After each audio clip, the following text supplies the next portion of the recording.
Mesdames et messieurs, bonjour et bienvenue à ce flash de 10 heures. Depuis hier, les travaux de la 5e journée régionale de gynécologie obstétrique ont commencé. Jusqu'au 17 mars, les participants venus du Niger, du Mali et du Burkina réfléchissent sur les questions de soins après les avortements, sur les cancers gynécologiques ainsi que sur les planifications familiales. Ces journées régionales de gynécologie obstétrique permettent d'offrir aux populations des services gratuits. Au même moment hier, à la Caisse autonome de retraite des fonctionnaires Carrefour, il était question de formation des gestionnaires de ressources humaines. La Carrefour a outillé ses responsables du personnel de différents départements sur les moyens de prévention et de réparation des risques professionnels. Ils ont également passé à revue les droits et les devoirs des travailleurs dans le processus de réparation en matière de risques professionnels.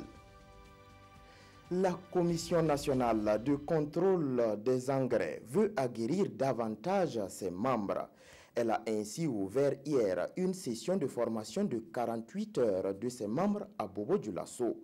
Les modules portent sur les intrants de qualité et aussi sur les caractéristiques liées à cette qualité. Ils comptent aussi réfléchir sur les modalités d'acquisition d'engrais en quantité pour répondre aux préoccupations du gouvernement burkinabé. Aux États-Unis, un pont ultramoderne de près de 100 mètres de long posé samedi dernier s'est effondré dans la soirée d'hier. 4 personnes sont mortes dans l'effondrement du pont qui est censé être destiné aux piétons qui passent sur l'autoroute de Miami. Une dizaine de personnes ont été transportées à l'hôpital et les secours continuent les recherches pour retrouver d'éventuels survivants. Les causes de ce drame restent jusqu'à présent inconnues. Toujours à l'international, dans l'affaire de l'empoisonnement de l'espion russe, Londres, Berlin, Paris et Washington ont publié un communiqué commun. Dans ce communiqué, les alliés occidentaux accusent la Russie d'être responsable de cet empoisonnement.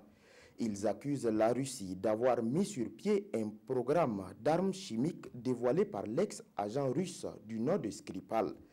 Moscou, pour sa part, rejette toutes ces accusations et soutient qu'il n'y a eu aucun programme de développement d'armes chimiques, ni dans le temps de l'URSS, ni du temps de la Russie.